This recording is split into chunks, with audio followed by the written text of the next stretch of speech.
And I want to welcome everybody to our session from Dry Erase to Digital Space, Dynamic Teaching and Presenting with the Lightboard. This is going to be a really cool session where we're going to learn directly from Jamie Warren, our Lightboard expert.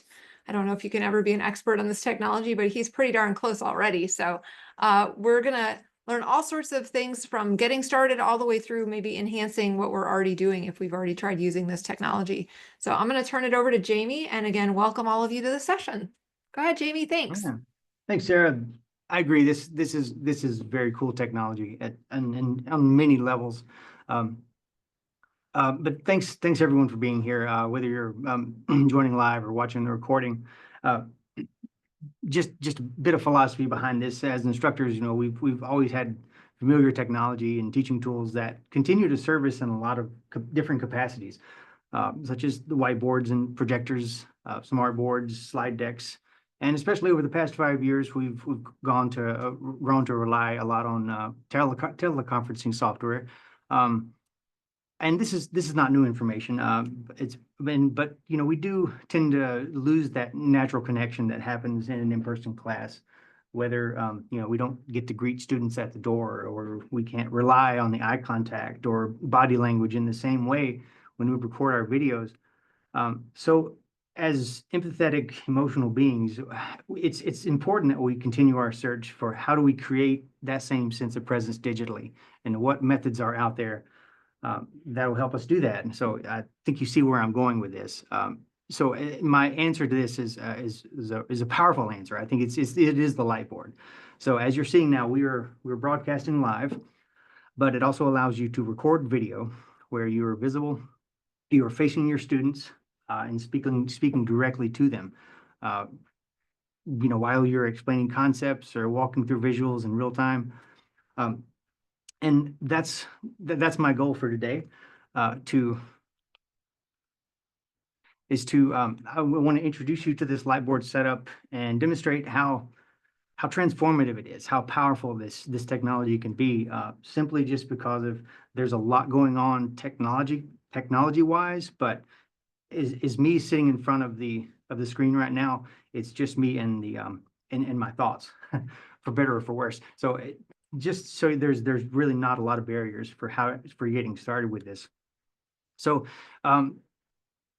we're wanting to help you transform your lessons into something that's clear and personal.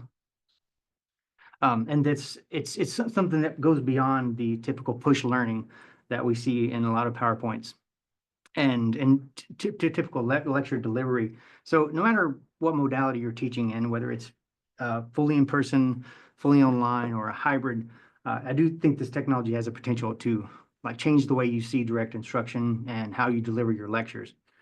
And to that point, this is not just for lectures. I mean, this would be ideal for recording a quick welcome video, introducing yourself, if you want to preview a module for your course, or just simply letting students know that there's a real person behind the screen, and you're going to be the main focus on that. So I'm very excited to kind of get into this. So I'm going to show you how to set this up. We're going to use it. We're going to bring more immersion and confidence. And I'm going to quit using buzzwords and just get into it. The one word I want you to take from today is practical. We're going to keep this simple, even though we've got a lot of technology around us. The idea is for you to be able to walk in here and get started, whether you want to do a live or recorded video. And one thing, I'm not going to be able to see the chat because I've got kind of two screens going on. So if there's any questions, Sarah, if you can just kind of chime in there and interrupt me, so I won't be able to see that for where I am. So Sure will. Thanks. So I'll go over a little bit of the agenda for today. I kind of described a little bit of why it's good to use, but I want to get into a little more detail about that. My goal today is to sell you on this. It's one of those, what do I have to do to get you into this Lightboard kind of a thing. So that's my goal. So I want you to see the benefits and really the beauty of it. We're going to talk about overlay and picture-in-picture. These are new features that we've just added, and we're going to talk about a little bit about color inversion techniques, and I'll explain what that is. And how you can broadcast and record. And then finally, we're going to have some tips and tricks just for general presenting and just presentation tips. Is how you can use this. So yeah, let's go ahead and get started. So what's the justification? All of you have webcams in your home or in your office. You may have something really nice. You may have just a standard thing. Whatever that is, we're all kind of coming from different places. So let's kind of look at the three big reasons. Number one, of course, is engagement, maintaining eye contact and interactivity with the students. Whether you're live or recorded, it's just going to be super important. Students are constantly pushed information through massive 80,000 decks of slides. And this will give them a chance to really dive in and lean forward into the information. So it's a big thing. I mean, it's a different setup. It's different than what they're used to seeing. So I think you're going to get them right off the bat, just with how the video looks. Just thinking about the hardware that's around us. There's I'll talk a little bit about the technology in just a bit. What we have in front of us, we have an ultra clear glass. There's edge LED lighting, and there's presenter lighting, which allows you to use the marker here, which I'm going to demonstrate. And it's a big improvement generally over what I call the COVID curtain, as when we were doing meetings and teaching virtually through COVID, where the kids were homeschooled, we were work from home, and I didn't have a studio space, and so I just kind of threw a curtain over or a sheet over whatever over mess I had, and that was kind of it wasn't the best setup, but having this space to where you don't have to set in it, you don't have to do anything except just bring your knowledge. I think it's a substantial improvement. And just really the pedagogical benefits of how you're able to literally be inside the presentation, using digital overlays, using annotations, and just making the experience much more immersive and engaging, and natural feeling for the learners. I'll get into a little bit of the technology here. So if you've never been into the Lightboard studio, we call it the Faculty Rich Media Studio. We have a couple of different configurations, but what you're looking at here are the two monitors that are in front of me. On the bottom, you have what you call a confidence monitor, and this will be exactly what your students see. You'll come through, any overlays will come to this. On the top monitor, you have what you call the flex monitor, and that is where it's a staging area, essentially for any slides, slide notes, websites, anything that you're going to need through your presentation. And as you're using them, you can just drag them straight down into the confidence monitor, and then you can use. So flex up top, confidence on the bottom. Very cool. Between those two televisions, we have a Canon 4K camcorder, very high fidelity, very clear video. And it's already trained on the presenter. So really not very little adjustment is needed, if any. Above me, right here, a little bit, there's a shotgun microphone that has very good audio capture. On the side, we have full LED strips. We have actually two white LED strips, which you can see here. Position here. So there's the white LED strips all around. And then there's, I'll go over here, and there's if you can take a look at that green dot and watch how it will kind of fade away. There's actually a backlight behind this, which you can turn up and down. There are three knobs that you can adjust the lighting of your presentation. So depending on if you're wearing something that's a strange color, if you feel too washed out, we have a lot of options for lighting here. So don't feel limited by that. So yeah, I'm going pretty fast here. So we're just kind of going through the hardware of what we had in the Lightboard. So I'm going to talk a little bit about overlay. I want to I'm really excited about this, some of the features that we've added here. Some of you may have used the Lightboard before, and as we're going through this section, I'm going to try to prime your brain to think about your own content and which one of these examples would be most applicable to your teaching, whether you're going to not necessarily do away with everything you've already created, but if you're preparing a lecture video for the fall or even summer, think about how you might use this. So if you haven't heard the term overlay, a digital overlay is essentially a graphic or a visual element of sorts. It can be a slide, an image, a diagram, anything that appears on top of the video feed. So what you're looking at has two layers. There's a black curtain behind me, and we have a digital overlay, which is the PowerPoint presentation in front of it. So, and you can add images and whatever you need to that. So some things that you can do is display key terms or bullet points, as I'm doing right here. You can show images, equations, or formulas, whether it's an image that you sourced from somewhere else or something that you've drawn on the using the markers here. And of course, to reinforce the spoken content visually. So the text that should go here was really intended to emphasize what you're saying rather than replace it. So I'm kind of moving the images around in the text, and this is a purposeful thing, just to sort of break up the visual design and kind of prevent that sameness feel. You want to be active and gesture a lot. So what I have here, this is what looks at first glance to be just an image of a heart in 2D. This is actually a 3D model in PowerPoint.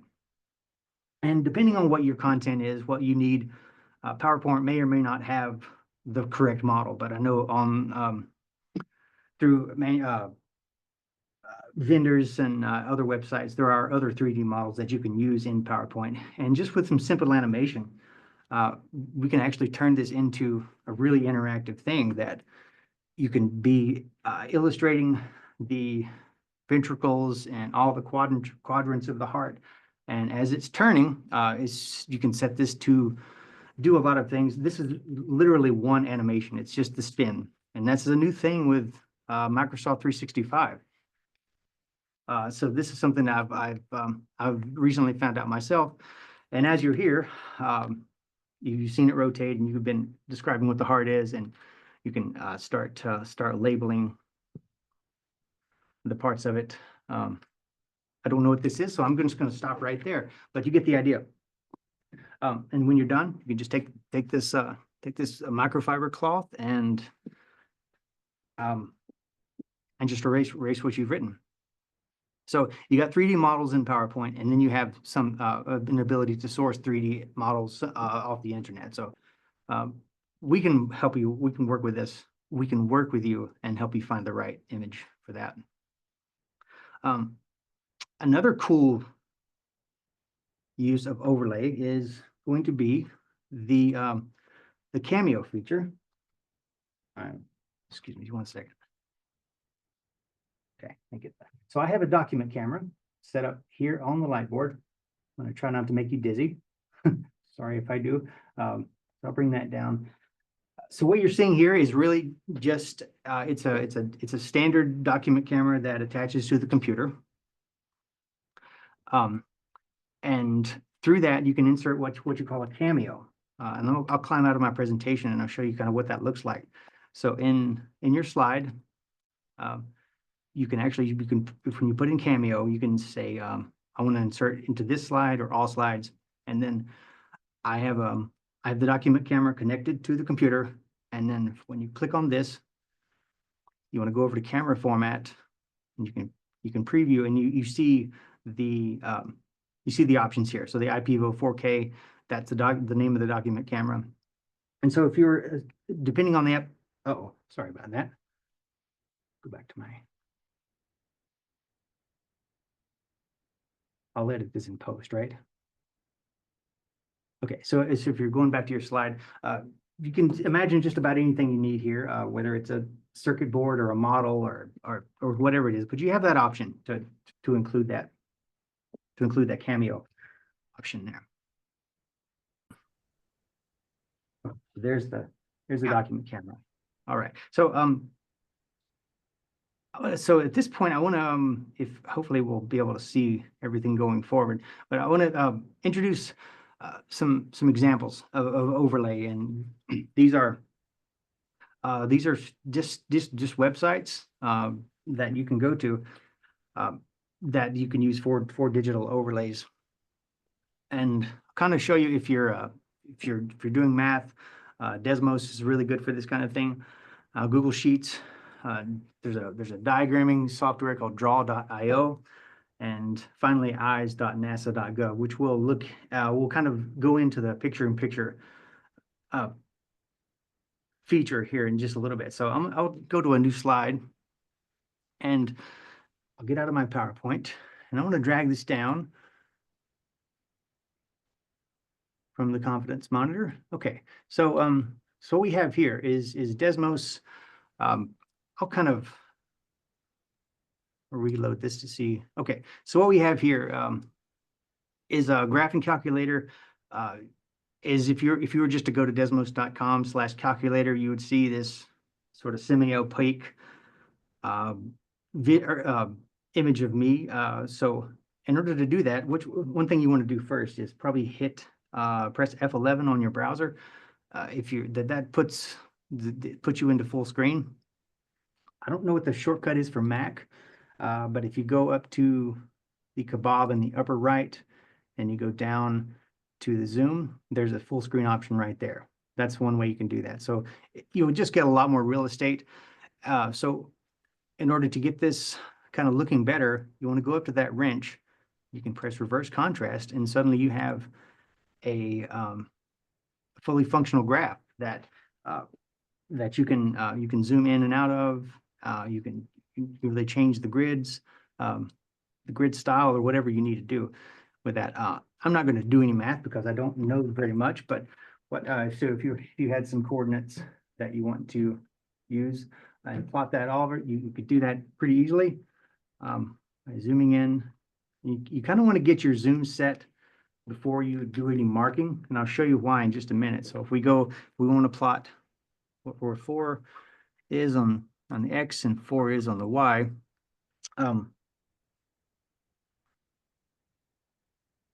So that's how you can start to make, but just keep in mind, if you were to zoom out away from this, that's your dots are not going to be in the same place. So it's one of those kind of get it set to where you want to use it. Otherwise, just kind of erase your dots. Yeah. So very cool application with Desmos. I'm going to move over.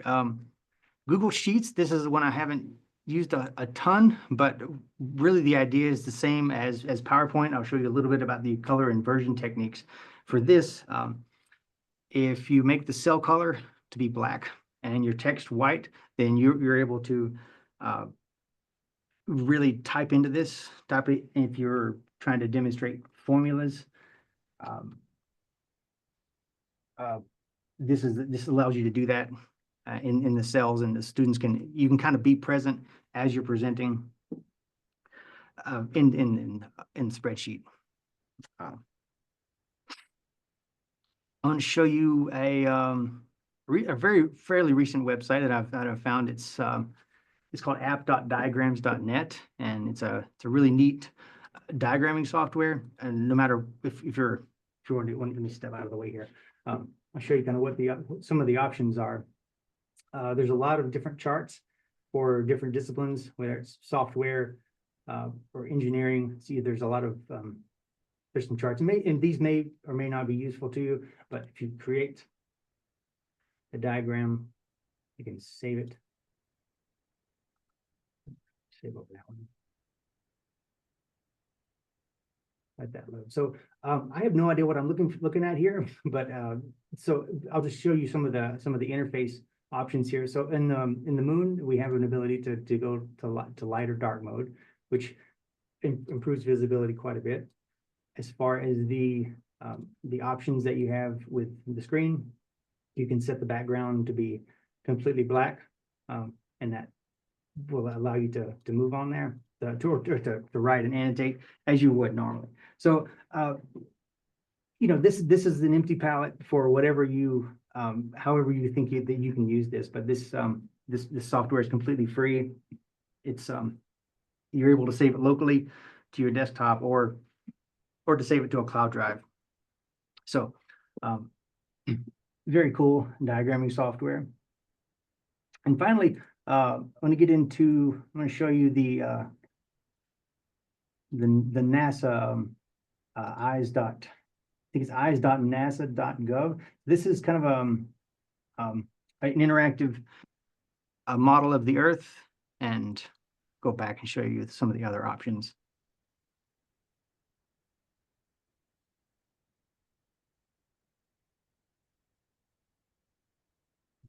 This is frozen.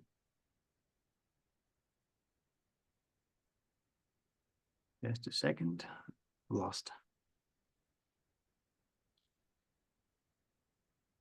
I've lost my mouse.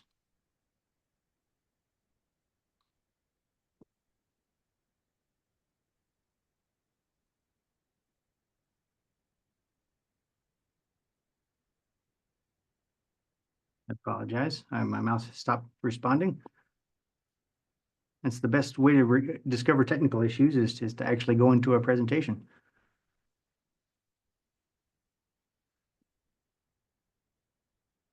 Oh, that's what it was.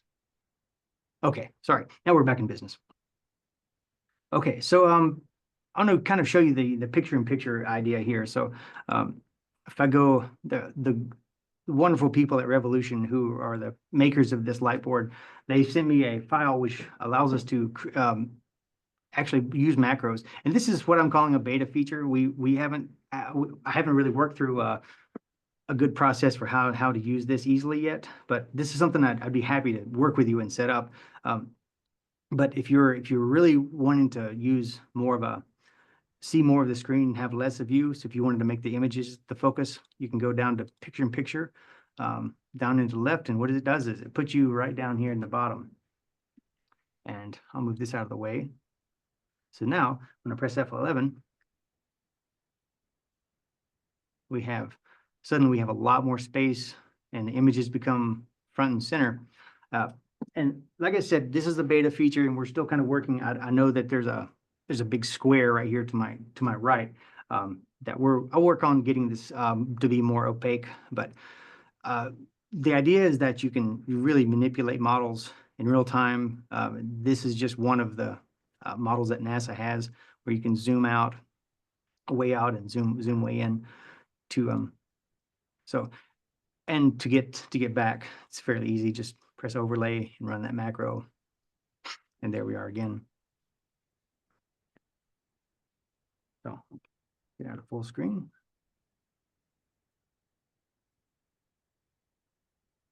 There. Okay. All right. So I'm hoping that at this your creative thoughts are going, that you can start seeing some uses for anything that you've used in your courses. So I'll slideshow. All right, so we kind of demonstrated the picture-in-picture, and that's good for websites, but it's also if you wanted to have a full screen image on so you could actually do that without showing. Sorry. So this is a full screen of this is just Premiere Pro. If you were teaching software for any application that you needed to have a full screen image of, you can set that up fairly easily just by running the picture-in-picture left. And so now I can still move the mouse around and show the screen. Yeah. Okay. So just want to talk a little bit about color inversion. Really, it's just a matter of making the background black and the text white. And I'll show you kind of what that looks like in PowerPoint. So if I were to start a new document, blank presentation, so this is pretty well default. You can see this opaque image behind me. So this is just what I do. There's a lot of ways to get there. I'll just right click on the slide and go to format background.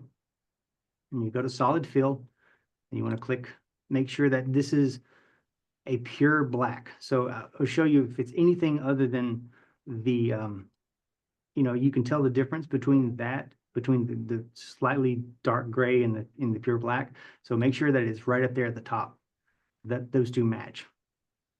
And make sure when you start to type, just make sure that the text color or the font color is set to white. And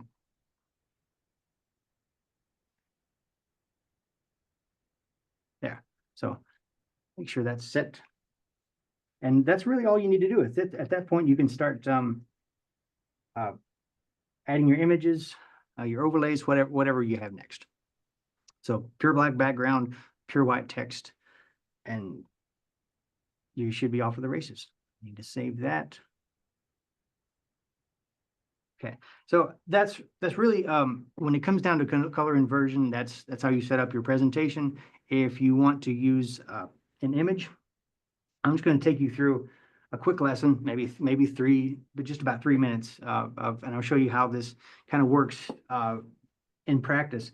So we're just going to do a quick music lesson. So the objective here is to identify and label the note G on the treble clef staff and F on the bass clef staff.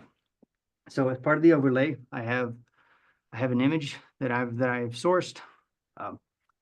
We're happy to help you your images. I used Canva to remove this background. I've also used Photoshop.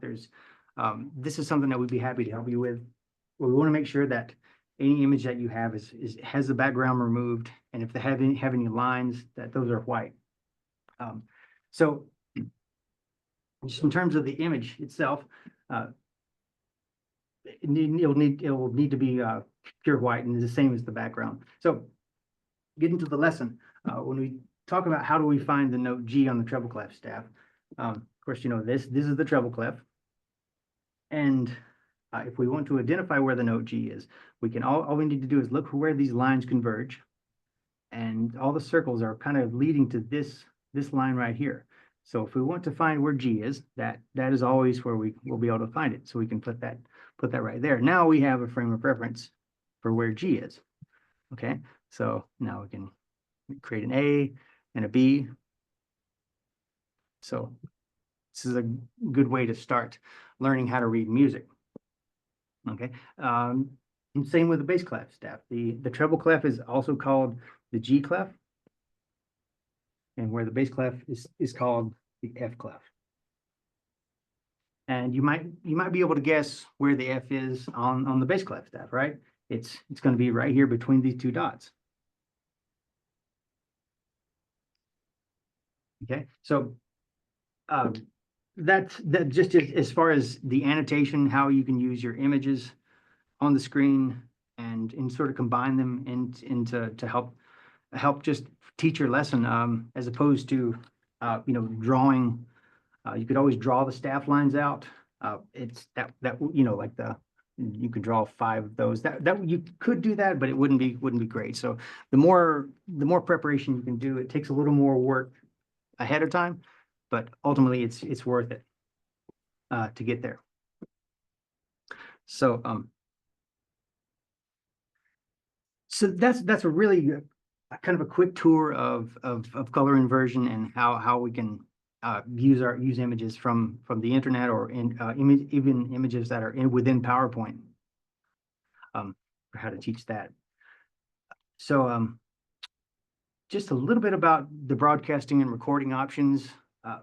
As you know, we are, as I mentioned before, you're witnessing a live Zoom session right now, so you can present live synchronously with your students, or you can record directly onto a USB drive, and you can walk away with a fully produced and high quality video without really a lot of need for post production. We can help you with that if you want to create some kind of a more of an effect, or if you would like more of more details added to your video, but really, we have, if you want to go live, just you can open your Zoom link and make sure that you have the Blackmagic setting. Let me see if I can get into the Zoom. Well, you know how to select your audio device in Zoom, where you can, if you're using the Lightboard, it'll say Blackmagic Design, and you'll just use that. That'll be both your video and your audio source. And just make sure it doesn't switch over to the IPVO camera. Yeah, so and if you're not interested in recording and in doing the live stream, you can feel free to bring a USB drive. We have this box just to the right of the table. It's called the one button recording. All you need to do is just put in a USB drive. The red light will begin to start to blink, indicating that it recognizes the drive, and you press the button to begin recording. Press it to stop, and just take the drive out, and you're good. So, like I say, super easy, very low impact. If your goal is if you don't have any overlays, if you don't have anything that you need to do with PowerPoint,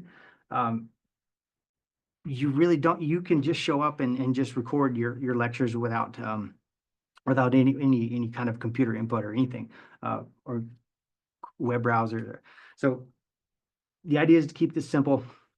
So finally, I'm going to kind of get these are 3 tips for how you can give better Lightboard presentations. I'll say, first of all, clothing. Try to avoid really dark clothes or clothes with a lot of patterns. Neutral colors tend to work well. I found that the blue and Blue Ridge is a really sharp color for the contrast. But basically, if you ever stand over your text for any reason, you don't want your pattern to be busy. So you want to keep it simple, and that's actually one of the tips. So the first tip is to leave some empty space in your slide. So you don't want the text to be right in the middle, because you're going to be about 50% of the screen, and the text is going to be the other 50%. So you want to offset the text on the slide. And if you're, depending on if you're right or left-handed, you want to use your dominant side for natural gesturing, as I'm doing now. And just typically keep, for posture and your instructor presence, you want to keep it at your eye level or upper body, whether you're writing or putting a text box. So yeah, leaving some empty space. Change the text alignment. So you notice I moved it over to the left side, and now suddenly it's just kind of, like I said earlier, it will just break up the ideas, break up the visual flow of it all, and prevent that kind of a sameness part. So the text is really intended to just emphasize your important points and break up ideas. So yeah, and just preventing the visual fatigue. So the tip number 2 is keep it simple. So I think this tells the story for me right here. I don't really need to explain what's going on. And a lot of you aren't even listening to me right now because you're too busy reading these all these bullet points. So try not to do this if you're creating a slide, and instead really just keep it simple and condense things to 3 to 4 bullet points. A good rule to keep in mind is the 4x4 rule. So if you have 4 bullet points, they should be 4 words each. Not a hard and fast rule. It's just a guideline to keeping your slides simple and to avoid cluttering the interface here. And use text just for emphasizing. Yeah. So step number 3 is, as you've seen, I've tried to integrate a lot of images, some moving objects, some artifacts, some videos, some live streams. There's a lot of ways we can break up the page and break up the flow of the lecture here. First of all, using like the picture-in-picture and using websites to present your content differently. So with that, I just kind of want to give you some next steps of, we really hope you come down here and do this. The goal for this is to have you work independently. I would love to persist to be able to let you in. You can record your lectures and then just leave on your own. Once you kind of have a good process and a good feel of how to do things. So I created a quick start checklist. If I didn't send that to you, Sarah, I'm sorry. I'll get that to you. But there's a quick start checklist that I'll have printed in the Lightboard studio. And I don't know if I mentioned this. We're in TED 148. It's on the bottom floor. So just towards the parking lot side. So that's where we're located. So grab that quick start checklist, look at it. The next thing you want to do is you want to come in and schedule kind of a 30-minute consultation with us, either Sarah, Wes, or I. And what we'll need to do is we have a dedicated computer here now in this setup. So you really won't need to bring your own laptop. We won't have a lot of wires setting up. So the goal here is to keep this setup clean and easy to use. So what we could do is we can have you sign in, create a profile, and then we can adjust your display settings and give you and just sort of work with your content. What do we need to do to get that to get it working? So prepare any content ahead of time. I put more than I needed to here, just because I wanted to have it. This sort of mimics what's on the checklist. So don't worry too much about reading all that. But again, wear neutral colors with minimal patterns. And let us know how we can help. That's really the basics of what the Lightboard does. I could talk about any part of this for a long time. I've been really excited spending time down here and kind of reconfiguring the space and learning my own way of doing this. So I don't know if there are any questions in the chat or if anyone has any questions now. I feel like that went really quickly, but I'm happy to answer any questions, or if you want to meet with me separately. I got a question for you, Jamie. Yeah. If you could elaborate just a little more, like when you put up the example of the music staffs, I like the fact that it was a great contrast, so it looks really good. And then you just kind of quickly said I used Canva or something, and then you went on. I'm not sure what I'm that glad is. you mentioned it. Yeah, I'm Graphic glad you arts mentioned it. So the putting an image into a Lightboard it's a little tricky, just in terms of how to get it. So if you were just to search for online pictures, and like the ones that are built into Clef, if I type in Clef, I kind of have the image. This is one that I would really like to use. But PowerPoint does not have a very strong, well, it's not an image manipulation program, and it's really not the design. So you see what happened when I put this image in there. Well, that's better. So when I put this image in there, you can't really see it, and there's not much I can do with the image itself. You can kind of see it there, but it's all black. So between having to format that picture, PowerPoint does have technically a background remover. Sorry, I've lost the image.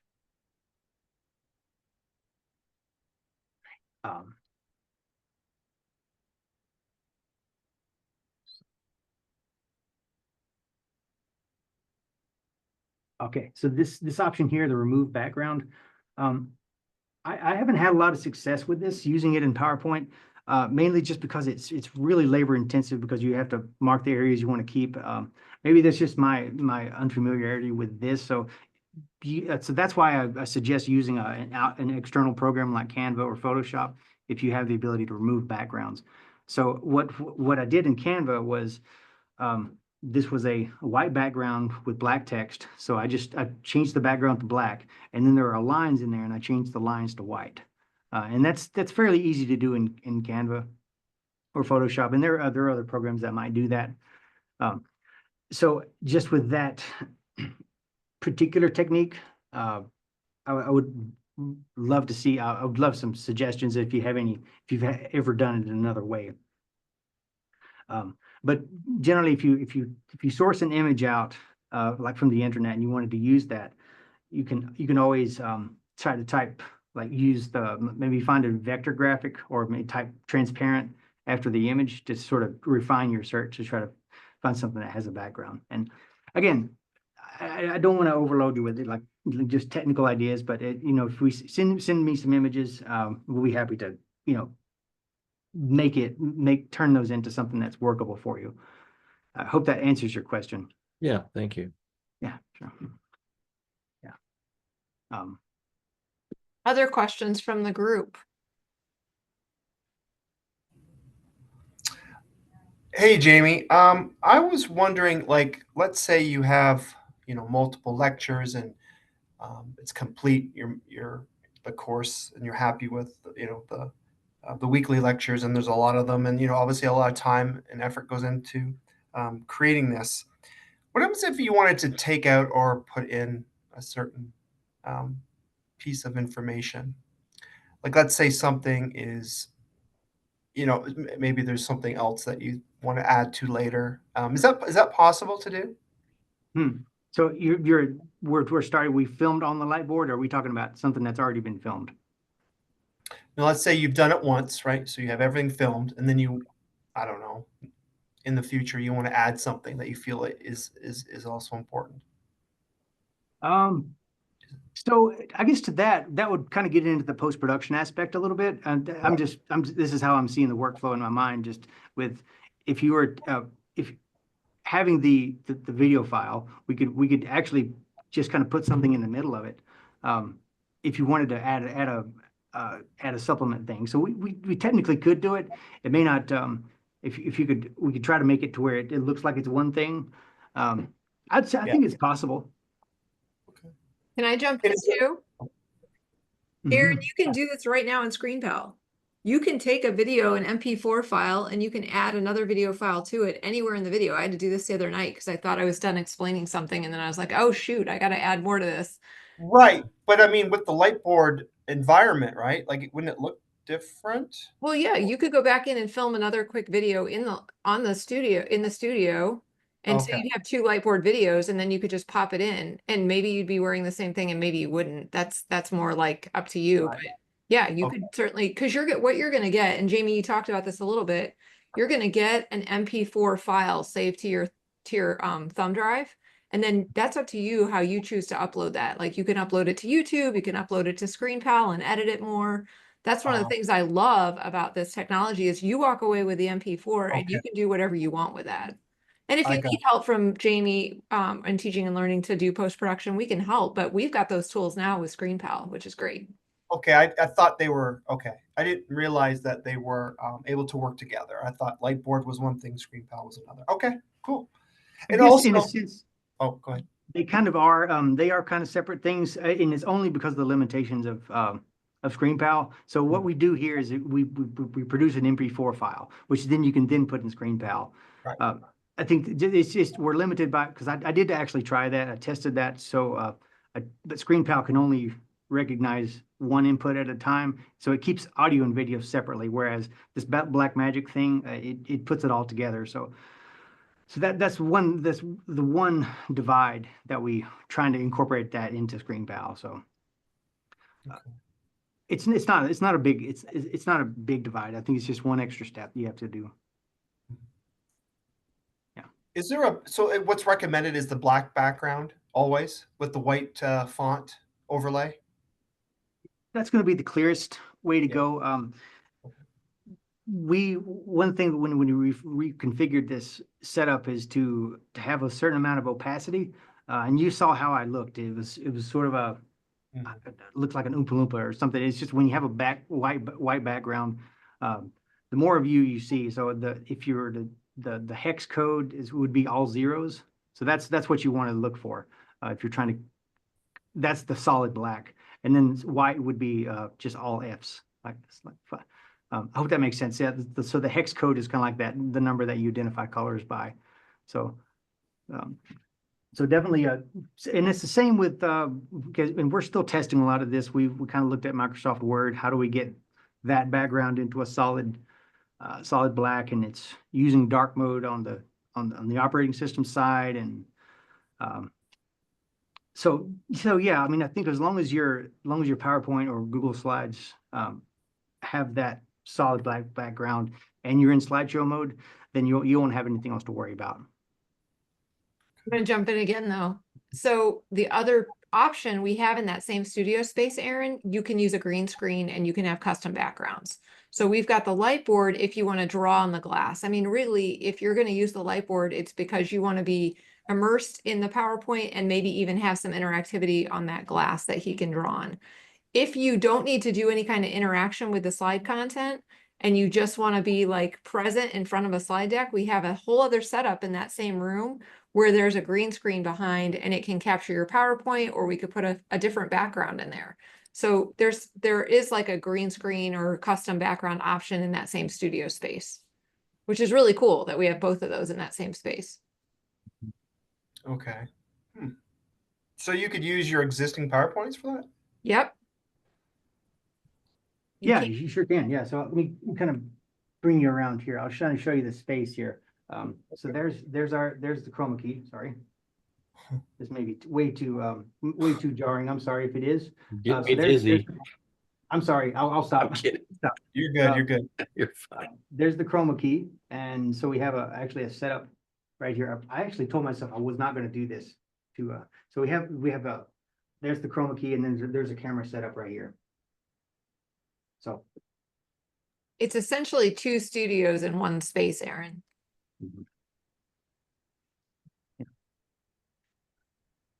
Well, yeah, because I like the way it looks with Jamie with the blue shirt with the black background. I think that's really sharp. It is. Yeah. Yeah, and really, there's no more adjustments that we need to do. I mean, it's as long as you can get the lighting kind of where you like it. Mm-hmm. It's really just that's part of the consult is just like come in for, let's just get you set up how you want it, and try not to complicate it, which I am terrible at because I complicate everything. Okay. I have one more question. Sir. So you mentioned that you can make your personal image 100%. No, sorry, 50%, or like half the screen, or very, very small. Can you like make yourself like 33% of the size? You know what I mean? So you're not super small, but you're not literally half the screen. You're kind of in the middle. Can you do those adjustments or no? So the macros that were sent to me, let me show you kind of what options we have. So we can kind of go through these 5. We have the overlay, which is the standard, and then get out of this. So the offset left will kind of bring you. So if I were to look at the PowerPoint window, so you can see that the PowerPoint window is here. So I'm the same size, but now the window is smaller. You're asking if you can shrink from 50 down to 33. So right now the options are so if I go to picture left, that makes me super small. So it's this the small one or the big one. So that's at this point.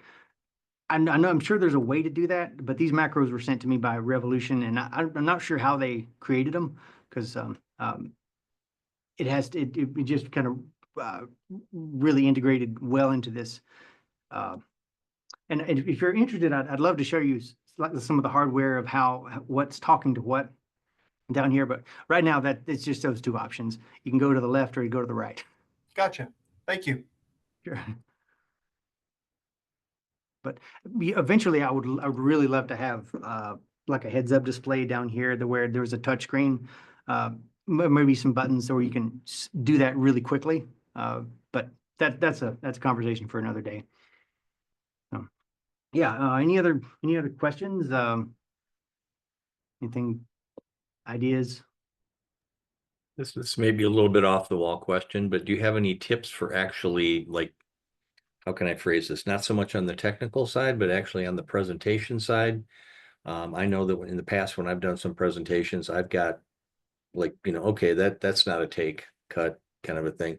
And you said you can take this is an MP4, right? So as long as I can splice things out, I guess I'm trying to answer my own question. You can confirm or deny. But if I just kind of start over on a segment and when I see that this was my error, I can just splice that out and piece them back together, and the whole thing is then a lot more cohesive. Does Mhm. that make sense as a strategy?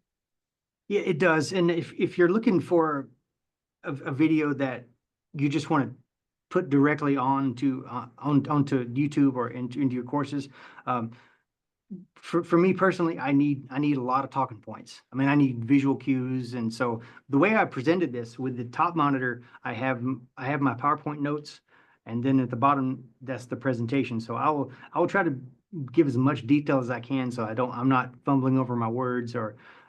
But if you're really trying to make a video where it just feels continuous and seamless, the best thing to do if you're going to go into post production is if you misspeak or something, just like wait 5 seconds and then just start over. That'd be the best thing, because when you go to edit it, you can then see the empty space, and that gives you a little bit of a divider, so Right. you can splice that out. Okay, that's a good tip. Yeah. But it also gives you a chance to collect your thoughts a little bit rather than just jumping right in. Yeah, and it's something I have to practice. It's just an everyday thing for me, because this is all feels, even though it's familiar and I know how it works, it's still it's still just creating videos. It's not something that we're all born with. Some of them are. Yeah, but I was gonna say we could brag on April. April's used the Lightboard, and your videos are incredible. yeah, she's a natural, and I was the one fumbling over that session. She came in ready to go. I'm just excited for the opportunity to learn more on the back end and to have that, that 30-minute conference set up so that I can, not always take up your time, Jamie, to do the recording. And that's what intrigued me about this learning. And it's a similar setup, but I think it's a lot easier now that we don't have to connect to a laptop every time we want to record. All you need to do is there's a one button to turn everything off and on, and then it's just the matter of signing in and get started. So I feel like we've removed a lot of maybe the more confusing steps about the whole thing. I appreciate your time and your learning and getting to this point. It's very exciting.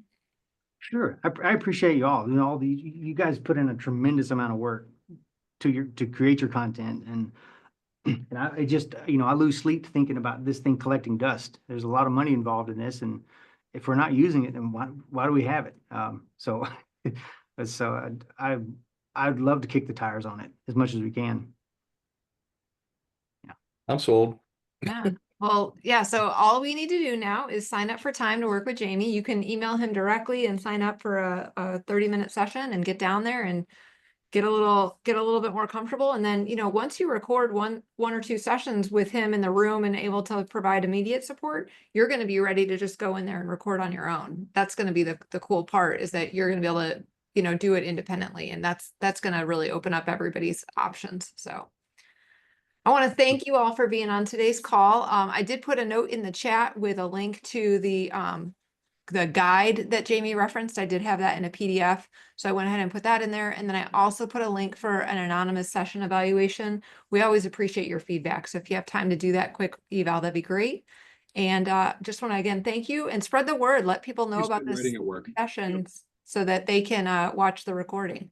And with that, I'm going to stop the recording.